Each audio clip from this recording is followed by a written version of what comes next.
अस्सलाम वालेकुम नाज़रीन, आज हम तारीख के झरोकों से एक हकीकत आप पर मुंकशिफ करना चाह रहे हैं कि कादियानी या अहमदी ग्रोह को पाकिस्तान के आइन के मुताबिक गैर मुस्लिम करार देने का जो वाक़या पेश आया, उसकी कुछ तफसीलात आपकी नज़र हैं ताकि हर मुसलमान को इसकी हकीकत का पता चल सके कि असल में ये कादियानी ऐसे ही काफिर नहीं करार दिए गए। इसके पीछे एक मुकम्मल ज़ाब्ता और एक मुकम्मल प्रोसेस मौजूद था। चलें कुछ देखते हैं कि ये फ़ैसला कैसे हुआ। जब कौमी असम्बली में फ़ैसला हुआ कि कादियानियत को मौका दिया जाए कि वो अपना मौक़िफ़ और दलाइल देने कौमी असम्बली में आएँ, तो मिर्ज़ा ताहिर कादियानी सफ़ेद शलवार कुर्ते में मलबूस तुर्रेदार पगड़ी बांध कर आया। मुतशर्रा सफ़ेद दाढ़ी, कुरान की आयतें भी पढ़ रहे थे और आप सल्लल्लाहु अलैहि वसल्लम का इसमें मुबारक ज़बान पर लाते तो पूरे अदब के साथ दरूद शरीफ भी पढ़ते। ऐसे में अरकान असम्बली के जहनों को तब्दील करना कोई आसान काम नहीं था। ये मसला बहुत बड़ा और मुश्किल था। अल्लाह की शान के पूरे ऐवान की तरफ से मौलाना शाह अहमद नूरानी साहब को ऐवान की तर्जुमानी का शर्फ मिला और नूरानी साहब ने रातों को जाग कर मिर्ज़ा ग़ुलाम कादियानी की किताबों का मुतालिया किया, हवाले नोट किए, सवालात तरतीब दिए। इसी का नतीजा था कि मिर्ज़ा ताहिर कादियानी के तवील बयान के बाद जिरा का जब आगाज़ हुआ, अब सवालात नूरानी साहब की तरफ से और जवाबात मिर्ज़ा ताहिर कादियानी की तरफ से थे। आपकी खिदमत में पेश हैं। सवाल: मिर्ज़ा ग़ुलाम अहमद के बारे में आपका क्या अक़ीदा है? जवाब: वो उम्मती नबी थे।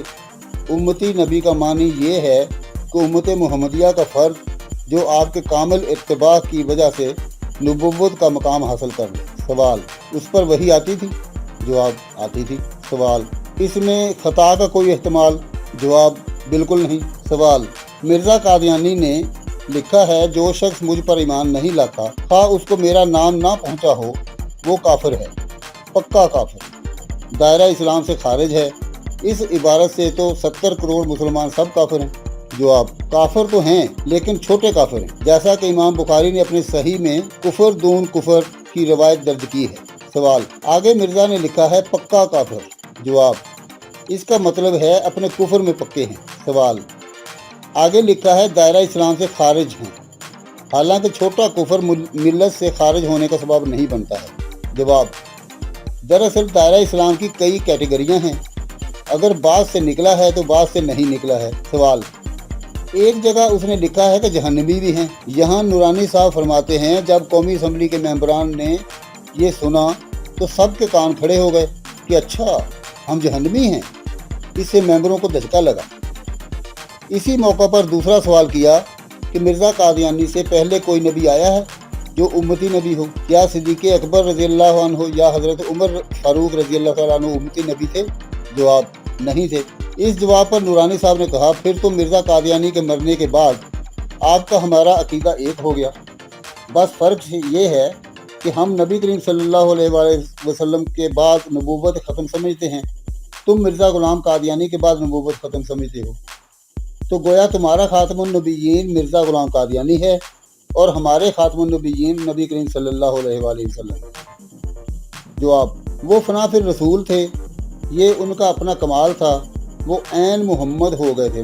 माज़अल्लाह, नबी करीम सल्लल्लाहु अलैहि वसल्लम की इससे ज़्यादा तौहीन क्या हो सकती? सवाल: मिर्ज़ा ग़ुलाम कादियानी ने अपनी किताबों के बारे में लिखा है इसे हर मुस्लिम मोहब्बत व मुवद्दत की आँख से देख लेता है और उनके मारफ से नफ़ा उठाता है, मुझे कबूल करता है और मेरे दावे की तस्दीक करता है, मगर ज़रियतुल बगाया बदकार औरतों की औलाद, वो लोग जिनके दिलों पर अल्लाह ने मोहर लगा रखी है, वो मुझे कबूल नहीं करते। जवाब: बगाया के मानी सरकशों के हैं।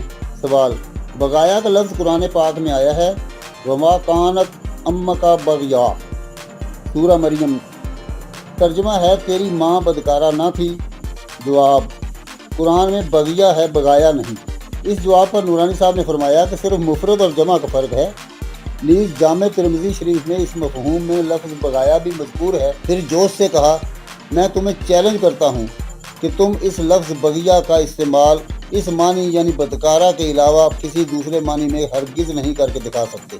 और मिर्ज़ा ताहिर लाजवाब हुआ। यह 13 दिन के सवाल जवाब के बाद जब फैसला की घड़ी आई तो 22 अगस्त 1974 को اپوزیشن کی طرف سے 6 افراد پر مشتمل ایک کمیٹی بنائی گئی، جن میں مفتی محمود، مولانا شاہ احمد نورانی، پروفیسر غفور احمد، چودھری ظہور الہی، مسٹر غلام فاروق، سردار مولا بخش سومرو اور حکومت کی طرف سے وزیر قانون عبدالحفیظ پیرزادہ تھے۔ ان کے ذمہ یہ کام لگایا گیا کہ یہ آئینی اور قانونی طور پر اس کا حل نکالیں تاکہ آئین پاکستان میں ہمیشہ کے لیے ان کے کفر کو درج کر دیا جائے۔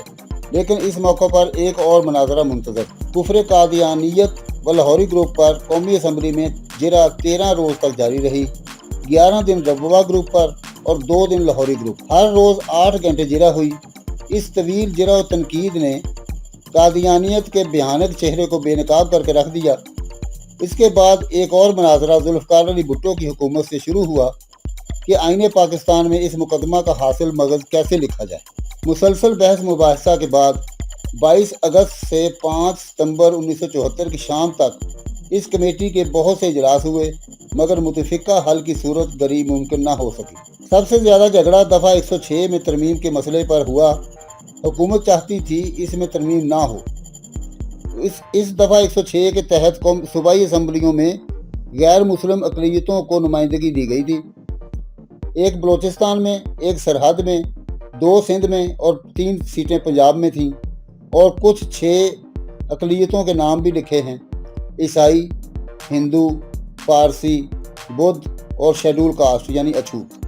نورانی صاحب اور دیگر کمیٹی کے ارکان یہ چاہتے تھے کہ ان 6 کی قطار میں قادیانیوں کو بھی شامل کیا جائے تاکہ کوئی شبہ باقی نہ رہے۔ اس کے لیے بھٹو حکومت تیار نہ تھی۔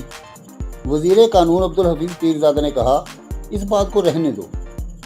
نورانی صاحب نے کہا، جب اور اقلیتوں اور فرقوں کے نام فہرست میں شامل ہیں تو ان کا نام بھی لکھ دیں۔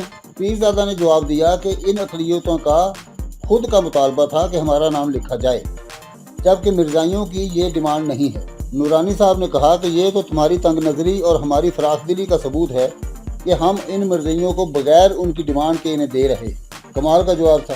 اس بحث مباحثہ کا 5 ستمبر کی شام تک کمیٹی کوئی فیصلہ ہی نہ کر سکی۔ چنانچہ 6 ستمبر کو وزیر اعظم بھٹو نے نورانی صاحب سمیت پوری کمیٹی کے ارکان کو پرائم منسٹر ہاؤس بلایا، لیکن یہاں بھی بحث و مباحثہ کا نتیجہ صفر نکلا۔ حکومت کی کوشش تھی کہ دفعہ 106 میں ترمیم کا مسئلہ رہنے دیا جائے، جبکہ نورانی صاحب اور دیگر کمیٹی کے ارکان سمجھتے تھے کہ اس کے بغیر حل ادھورا رہے گا۔ بڑے بحث و مباحثہ کے بعد بھٹو صاحب نے کہا کہ میں سوچوں گا۔ عصر کے بعد قومی اسمبلی کا اجلاس شروع ہوا۔ وزیر قانون عبدالحفیظ پیرزادہ نے نورانی صاحب اور دیگر کمیٹی ارکان کو اسپیکر کے کمرے میں بلایا۔ نورانی صاحب اور کمیٹی نے وہاں بھی اپنے اسی موقف کو دہرایا کہ دفعہ 106 میں دیگر اقلیتوں کے ساتھ مرزائیوں کا نام لکھا اور اس کی تصریح کی جائے اور بریکٹ میں قادیانی اور لاہوری گروپ لکھا جائے۔ پیرزادہ نے کہا کہ وہ اپنے آپ کو مرزائی نہیں کہتے، احمدی کہتے ہیں۔ نورانی صاحب نے کہا کہ احمدی تو ہم ہیں، ہم ان کو احمدی تسلیم نہیں کرتے۔ پھر کہا کہ چلو مرزا غلام احمد کے پیروکار لکھ دو۔ وزیر قانون نے نقطہ اٹھایا کہ آئین میں کسی شخص کا نام نہیں ہوتا، حالانکہ محمد علی جناح کا نام آئین میں موجود ہے، اور پھر سوچ کر بولے کہ نورانی صاحب مرزا کا نام ڈال کر کیوں آئین کو پلید کرتے ہو۔ وزیر قانون کا خیال تھا کہ شاید نورانی صاحب اس ہیلے سے ٹل جائیں گے، لیکن نورانی صاحب تو پھر نورانی صاحب ہی تھے۔ نورانی صاحب نے جواب دیا کہ شیطان، ابلیس، خنزیر اور فرعون کے نام تو قرآن پاک میں موجود ہیں، کیا ان ناموں سے نعوذ باللہ قرآن پاک کی صداقت و تقدس پر کوئی اثر پڑا ہے؟ اس موقع پر وزیر قانون پیرزادہ صاحب لاجواب ہو کر کہنے لگے، چلو ایسا لکھ دو جو اپنے آپ کو احمدی کہلاتے ہیں۔ نورانی صاحب نے کہا، بریکٹ بند ثانوی درجہ کی حیثیت رکھتا ہے، صرف وضاحت کے لیے ہوتا ہے، لہٰذا یوں لکھ دو، قادیانی گروپ، لاہوری گروپ جو اپنے آپ کو احمدی کہلاتے ہیں، اور پھر الحمدللہ اس پر فیصلہ ہو گیا۔ 7 ستمبر 1974 کو یہ تاریخی فیصلہ ہمارے ملک پاکستان کی پارلیمانی تاریخ کا وہ یادگار دن تھا جب 1953 اور 74 کے شہیدان ختم نبوت کا خون رنگ لایا اور ہماری قومی اسمبلی نے ملی امنگوں کی ترجمانی کی اور عقیدہ ختم نبوت کو آئینی تحفظ دے کر قادیانیوں کو دائرہ اسلام سے خارج قرار دے دیا۔ دستور کی دفعہ 260 میں اس تاریخی شق کا اضافہ یوں ہوا ہے، جو شخص خاتم النبیین محمد صلی اللہ علیہ وآلہ وسلم کی ختم نبوت پر مکمل اور غیر مشروط ایمان نہ رکھتا ہو اور محمد صلی اللہ علیہ وآلہ وسلم کے بعد کسی بھی معنی مطلب یا کسی بھی تشریح کے لحاظ سے پیغمبر ہونے کا دعویٰ کرنے والے کو पैगंबर या मजहबी मुसलह मानता हो वो आइन या कानून के मकासद के ज़िमन में मुसलमान नहीं। और दफ़ा 106 की नई शक्ल कुछ यूँ बनी, बलूचिस्तान, पंजाब, सरहद और सिंध के सूबों की सूबाई असम्बलियों में ऐसे अफराद के लिए मखसूस नशस्तें होंगी जो ईसाई, हिंदू, सिख, बुद्ध और पारसी फ़िरक़ों और कादियानी गिरोह या लाहौरी अफराद जो अपने आप को अहमदी कहते हैं या शेड्यूल कास्ट से ताल्लुक़ रखते हैं, उनकी बलूचिस्तान में 1, सरहद में 1, पंजाब में 3 और सिंध में 2 सीटें होंगी। ये बात असम्बली के रिकॉर्ड पर है कि इस तरमीम के हक़ में 130 वोट आए और मुखालफत में 1 भी वोट नहीं आया। इस मौका पर इस मुकदमे के कायद मौलाना शाह अहमद नूरानी रहमतुल्लाह अलैह ने फरमाया, इस फैसले पर पूरी कौम मुबारकबाद की मुस्तहिक़ है। इस पर न सिर्फ पाकिस्तान बल्कि आलम इस्लाम में इत्मीनान का इजहार किया जाएगा। मेरे ख्याल में मिर्ज़ाइयों को भी इस फैसले को खुशदिली से कबूल करना चाहिए, क्योंकि अब इन्हें गैर मुस्लिम के जायज़ हकूक़ मिलेंगे। और फिर फरमाया कि सियासी तौर पर तो मैं यही कह सकता हूँ, मुल्क के उलझे हुए मसाइल का हल बंदूक की गोली में नहीं बल्कि मुज़ाकरात की मेज़ पर मिलकर। नाज़रीन, आपसे मोतबन्ना दरख्वास्त है कि ख़त्म नबूवत की इस आगाही मुहिम में साथ दें और उसे ज़्यादा से ज़्यादा शेयर करें। ये हमारे बड़ों की जद्दोजहद है जिसे हम अपनी नई नस्ल तक टुकड़ों टुकड़ों में सही लेकिन पहुंचा दें तो ये हमारा फ़र्ज़ पूरा हो जाएगा। उम्मीद करते हैं कि आप इस वीडियो को अपने दोस्तों के साथ शेयर करेंगे और अपना फ़र्ज़ अदा करेंगे। मिलते हैं बहुत जल्द एक नए मौजू के साथ, तब तक के लिए इजाज़त। अल्लाह हाफ़िज़।